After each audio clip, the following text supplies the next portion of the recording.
우리 역사를 사랑하시는 대한민국 국민 여러분들 안녕하십니까? 한국사 전문가 설민석입니다. 자, 이번에 명량이라는 영화를 통해서 여러분들을 찾아뵙게 되는데요. 이 명량해전은 배경이 임진왜란 아닙니까? 일단 임진왜란 보고 영화 이야기를 풀어보도록 하겠습니다. 임진년에 외인들이 난을 벌였다. 그래서 임진왜란인데요. 자, 지도 한번 보실게요. 자, 중국이 있고 우리나라가 있고 이렇게 일본이 펼쳐집니다. 여기는 일본을 주목을 하셔야 되는데요. 100년 동안 자기들끼리 치고받고 있어요. 이걸 전국시대라고 그럽니다. 당시 또요토미 히데요시가 그 조총으로 통일을 합니다. 통일을 했는데 문제는 너무 불안정한 통일이었어요. 내부적인 결속이 필요했습니다. 자, 또 하나는 뭐냐? 자, 무사들은 어떻게 할 거예요? 무사라는 건 전쟁통의 능력을 발휘하는 사람들인데 이 평화의 시기는 그들한테 뭐 하는 일 없이 백속 죽으라는 얘기 아닙니까? 안 되겠다. 이들의 에너지를 표출할 수 있는 분출구를 찾아야겠다는 생각을 합니다. 자, 이런 상황에서 일본이 드디어 우리나라를 침공을 한 겁니다. 자, 부산포로 쳐들어온 거죠. 그들의 생각은 뭐냐? 조선에서 힘 빼겠다 그런 거 필요 없어요. 속도전으로 재빠르게 서울까지 치고 올라가서 선조임금을 인질로 잡는 겁니다. 그래서 그를 볼모 삼아서 군사들을 모아, 그리고 군량미를 모아, 그래가지고 총알바지로 조선인들을 앞장 세우고 이제 중국으로 쳐들어가려고 했던 거죠. 근데 세상에 우리 선조가 상상도 하지 못한 업적을 남기시죠. 한양을 버리고 위주로 도망을 갑니다. 서울에 딱 와봤더니 임금이 없는 거예요. 일본인들은 여기서 멘탈에 붕괴가 옵니다. 왜 그럴까요? 일본의 무사들은요, 아무리 작은 성의 성주라도 성을 버리고 도망가는 일이 없습니다. 배 가르고 죽거나 아니면은 딱 항복을 해요. 근데 세상에 성주도 아니고 나라의 임금이라는 사람이 수도를 버리고 도망을 가니까 일본인들은 이거 어떡하지? 우리 어떻게 해야 돼? 그러면서 서울에서 주춤주춤, 평양에서 주춤주춤 시간을 보내고 있었던 거죠. 이 시간이 이순신한테는 골든타임이었습니다. 재전열을 하고 일본을 칠 수 있는 시간을 벌어준 겁니다. 그리고 이제 일본의 2차 목표는 뭐였냐면, 자, 육군은 1차로 치고 올라가죠. 그리고 2차 부대는 여기는 남해안을 돌아서 이렇게 서해안으로 상륙을 합니다. 일본의 1차 부대에게 이제 무기와 식량을 공급하겠다. 이것이 그들의 계획이었는데 이걸 우리 이순신 장군께서 족족 끊어버린 거예요. 그냥 해전에서 아예 그냥 씨를 말려버립니다. 그러니까 일본인들은 배고프잖아요. 무기가 없잖아요. 힘이 빠집니다. 그래서 2년 만에 군대를 철수하게 되니 이것이 임진왜란이 됩니다. 자, 그리고 이제 3년 동안 휴전에 들어가죠. 그리고 휴전이 결렬되고 나서 1597년에 정유년의 제차 외인들이 난을 벌이거든요. 요게 2년 동안 벌어진 정유재란이 되고요. 자, 우리의 영화 명량은 여기는 정유재란 초반에 일어난 이순신의 전투를 그리고 있다. 자, 근데 이순신 장군님의 전투가 굉장히 많습니다. 그런데 왜 하필이면 김한민 감독은 포커스를 명량에 맞춘 것일까요? 그것은 그 전에 있었던 이순신 장군의 전투 스타일을 보면 이해가 됩니다. 자, 여길 보시죠. 자, 전쟁 초반에 이순신의 연전연승 기록이 되겠습니다. 옥포해전, 합포, 적진포, 사천, 당포, 당항포, 율포, 한산도, 안골포, 그리고 부산포까지 연전연승을 하는데요. 이순신 장군의 전투 스타일은 뭐냐? 우세한 전력을 가지고 방심하고 있는 소수의 적을 기습하는 형태가 이순신 장군의 전투 스타일이었습니다. 이길 수 있는 전투를 했다는 얘기죠. 손자병법에 보면 이런 말이 나옵니다. 승리하는 병사는 선승 이후 구전이다. 일단 이겨놓고 싸운다는 얘기입니다. 그래서 이순신을 명장이다, 전쟁의 신이다, 이렇게 이야기를 하는 거죠. 자, 그런데 명량은 달랐습니다. 12척밖에 되지 않는 배로 330여 척의 적선을 맞아갖고 싸운 전투였거든요. 장군, 이 싸움은 불가합니다. 이건 불가능한 전투 아닙니까? 근데 실제 이 전투에서 이겼다라는 거 아니에요. 이건 말도 안 되는, 내가 볼 땐 세계 7대 불가사이다, 이렇게 보시면 되겠습니다. 아니, 근데 그럼 이순신 장군이 왜 이렇게 불리한 전투를 나가 싸울 수밖에 없었을까요? 그리고 그 수많은 조선의 판옥선, 거북선 다 어디 간 겁니까? 원효 장군께서 다 해드셨습니다. 그 얘기를 잠깐 해보도록 할게요. 많은 분들이 이제 이순신 장군이 뭐 억울하게 감옥에 갇히고 백의종군 한 얘기는 많이 할 겁니다. 그 왜 그렇게 됐어요? 선조가 시기심이 많아서 뭐 붕당 정치의 폐해 때문에 글쎄 좀 더 우리 디테일하게 살펴보자고요. 왜 선조가 이순신을 잡아가둘 수밖에 없었는가? 선조 입장에서 한번 보도록 하겠습니다. 첫 번째는 뭐냐면 엄청난 이순신의 세력이 선조를 압박을 했습니다. 이순신 같은 경우는 처음에는 여기는 전라 좌수사로 부임을 했는데요.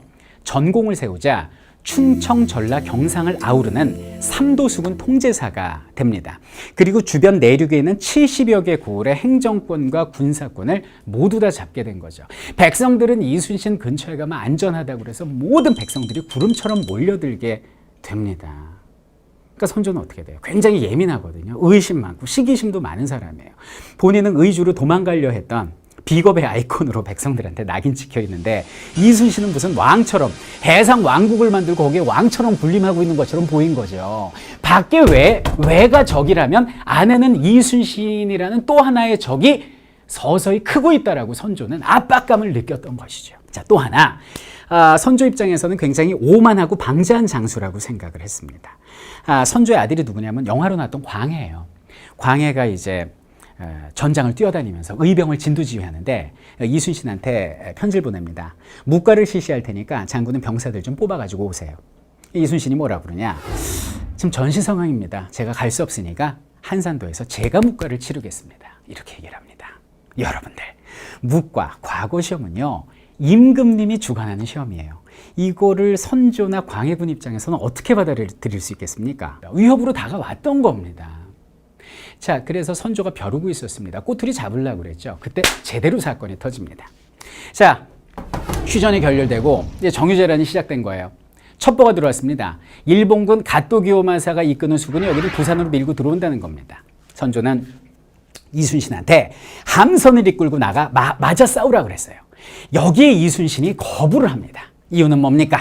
적의 첩보를 믿을 수가 없다. 그러면서 출정을 하지 않았어요. 근데 문제는 뭐냐면 정말 가토기요마사가 치고 들어온 거예요. 그래갖고 우리나라에 상륙을 해버립니다. 전세가 불리하게 된 거죠. 선조는 불같이 노합니다. 이순신을 죽이라고 그래요. 전시에 항명하는 군인은 사형이거든요. 그래서 이순신 장군이 끌려 올라가서 고문을 당하시고 감옥에 갇히시고 백의종군을 당하신 겁니다. 자, 그럼 새로이 삼도수군 통제사로 온 게 누구냐? 원균이었습니다. 원균 처음에 큰 소리 쳤어요. 내가 가면 부산포 가서 외놈들 쓸어버리겠습니다. 그리고 딱 왔는데 어려움에 처하게 됩니다. 왔더니 막상 와봤더니 이순신 말이 맞는 거예요.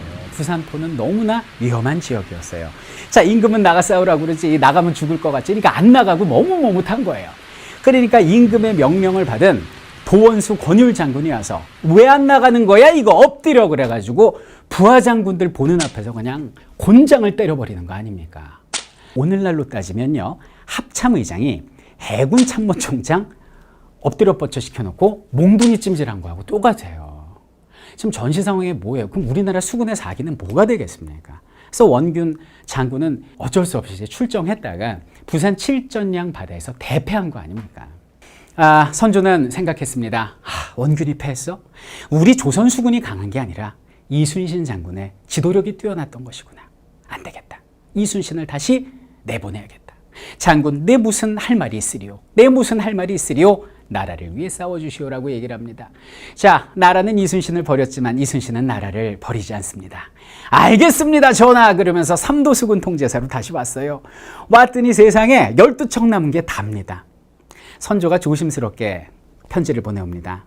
장군, 좀 승산이 없을 것 같으니 육군하고 합쳐서 싸우면 어떻겠어? 권율 장군하고 힘을 합치시오라고 얘기를 합니다. 이때 이순신 장군이 불후에 명언을 남기시죠. 아직 신에게는 12척의 배가 남아있사옵니다.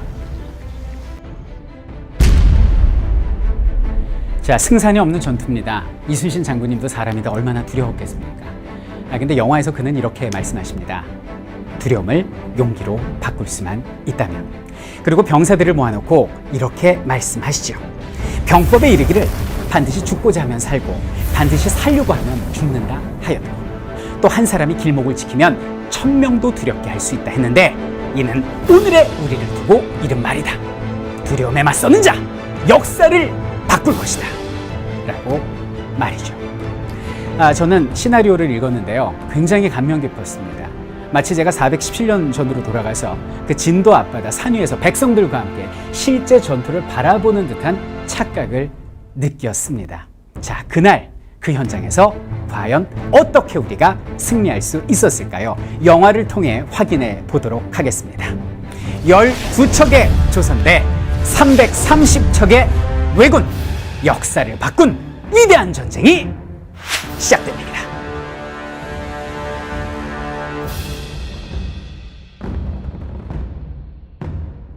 이 전쟁에서 이순신 장군은 이길 수가 없었습니다. 그런데 어떻게 조선 수군이 이길 수 있었겠습니까?